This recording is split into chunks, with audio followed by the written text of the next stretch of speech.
Hello, my dear student. Welcome to this class. This is class 7. Chapter name is Emergence of Democracy in Modern Society, part of Civics. So today's topic is System of Government that exists in the world today. आज हम जो discuss करेंगे वो हम discuss करेंगे कि जो world है, पूरे वर्ल्ड में किस किस तरीके की गवर्नमेंट जो है वो एग्जिस्ट कर रहे हैं. ठीक है, तो गवर्नमेंट सिस्टम जो है वो किस किस तरीके की गवर्नमेंट सिस्टम एग्जिस्ट कर रहे हैं वर्ल्ड में आज के समय में. ठीक है, तो in this topic today we are going to discuss about the monarchy and dictatorship. And have you remember this one, monarchy? In previous video I already discussed about this monarchy system. So in short,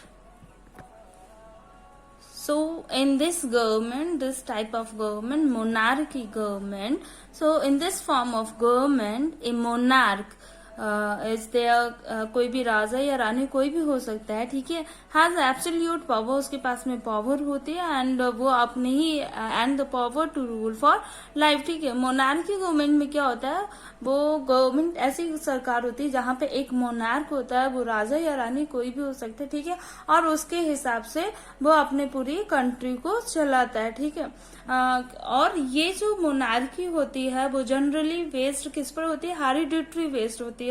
कि hereditary means I told you ना, कि मैंने आपको बताया था hereditary means अगर राजा है तो राजा का जो बेटा होगा वही राजा बनेगा, देन बेटे का बेटा वही राजा बनेगा. तो हेरिडिटरी बेस पर यह गवर्नमेंट काम करती है. व्हेन द मोनार्क डाई, जब राजा मर जाता है, डेथ हो जाती है उसकी, the eldest child, usually the eldest son of the monarch automatically becomes the next ruler. ठीक है, वो ऑटोमेटिक जो अगर राजा की डेथ हो जाती है तो उनके बच्चों में जो सबसे बड़ा बेटा होता है, ठीक है, वो ऑटोमेटिक वहां का नेक्स्ट रूलर बन जाता है. सो मोनार्की भी दो तरीके की होती है. ठीक है, मोनार्की गवर्नमेंट दो तरीके की होती है. The first one is monarchy, simply the monarch alone decide. ठीक है, जो मोनार्क होता है वो अकेले ही डिसाइड करता है कि how much freedom to give the people, लोगों को कितनी फ्रीडम दी जाए. तो some example of this type of monarchy system, Belgium, Bhutan, Denmark, Kuwait, Qatar, Spain and Thailand etcetera. The next one is constitutional monarchy. In this government, in this system the monarch shares power. ठीक है, वो अपनी power को share करता है with the people. So the good example of constitutional monarchy is Britain. ठीक है, तो ब्रिटेन में कॉन्स्टिट्यूशनल मोनार्की है जिसमें कि जो मोनार्क होता है, मोनार्क अपनी पावर वहां के लोगों के साथ में शेयर करता है. बट मोनार्की में ऐसा नहीं होता है. मोनार्की में सिंपली जो मोनार्क होता है वही डिसाइड करता है कि वहां के लोगों को वो कितनी फ्रीडम देना चाहता है और कितनी नहीं देना चाहता है. Okay, that's all about the monarchy. And now we are going to discuss about the next subtopic, dictatorship. Now we are going to discuss about the dictatorship. In this form of government, the power to rule rests with one person or a small group of people. अब हम बात करते हैं dictatorship की. ठीक है, तो dictatorship government कौन सी गवर्नमेंट होती है? डिक्टेटरशिप गवर्नमेंट वो गवर्नमेंट होती है जो कि किसी इंडिविजुअल के द्वारा या फिर किसी छोटे दल के द्वारा रूल की जाती है, which is basically based on the, ये किस पर बेस्ड होती है? फोर्स पर, इसकी अपनी आर्मी पे. ठीक है, तो जितनी मजबूत, जितनी स्ट्रांग इसकी फोर्स होती है उतना ही स्ट्रांग वहां का डिक्टेटरशिप गवर्नमेंट होता है. Right, so dictators come to power by force, then they remain in power as long as force can retain.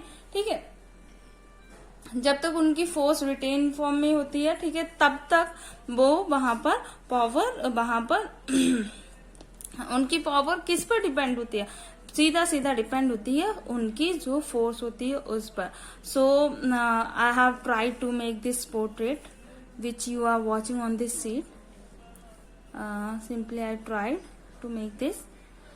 So this is the picture of Adolf Hitler, who was the one of the famous dictator of Germany. ठीक है, जो dictatorship में अगर हम बात करें तो, और उसमें अगर हम हिटलर की बात ना करें तो उस डिक्टेटरशिप की शुरुआत ही नहीं होती है. ठीक है, तो बहुत ही ज्यादा फेमस रहे ये Hitler.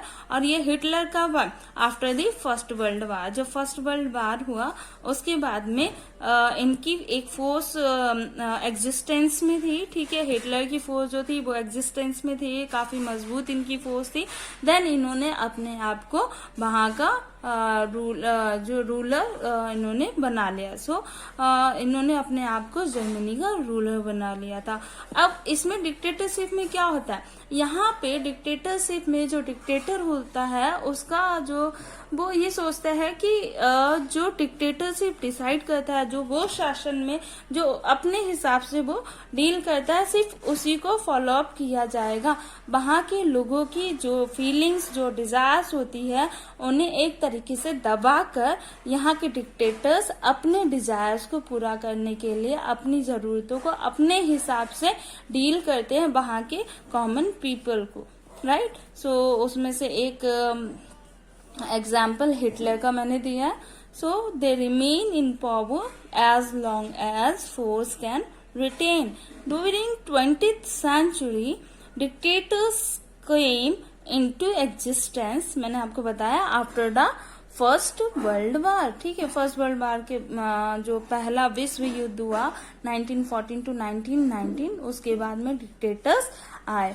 Then there is some example of dictators including Germany, Bulgaria, Portugal, Hungary, Italy, China, Russia and Turkey. So under dictatorship, अब इसकी और क्या खास बात है, no other person or party have any role in the affair of the government. मैंने आपको पहले ही बताया, ठीक है, कि इस सरकार में किसी भी तरीके का जो इंडिविजुअल अगर रूल कर रहा है तो इंडिविजुअल के हिसाब से चलेगा, और अगर कोई स्मॉल ग्रुप रूल कर रहा है तो उस हिसाब से चलता है. मगर यहाँ के जो कॉमन पीपल हैं वो किसी भी तरीके का कोई भी अफेयर नहीं कर सकते, उनका कोई रोल नहीं होता है. गवर्नमेंट जो उसका मतलब कि जो रवैया है, जो काम करने का तरीका है, उसमें किसी भी तरीके का दखल अंदाजी करने का. ठीक है, then the individual have no right. किसी भी इंडिविजुअल को वहां पे किसी भी तरीके का कोई अधिकार नहीं होता जब तक कि वहां का जो डिक्टेटर है वो खुद ना चाहे, तब तक उनके पास किसी भी तरीके का कोई भी अधिकार नहीं होता है.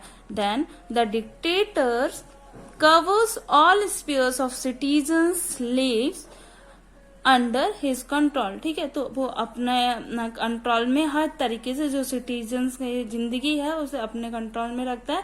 Then those who dare to criticise the government are severely punished. और अगर कोई भी ये हिम्मत करता है क्रिटिसाइज करने की कि उस सरकार को किसी भी तरीके का कोई भी क्रिटिसाइज अगर कोई करता है तो उसे वहां पर पनिश भी किया जाता है. Okay my dear student, that's all for today. Thank you and have a good day.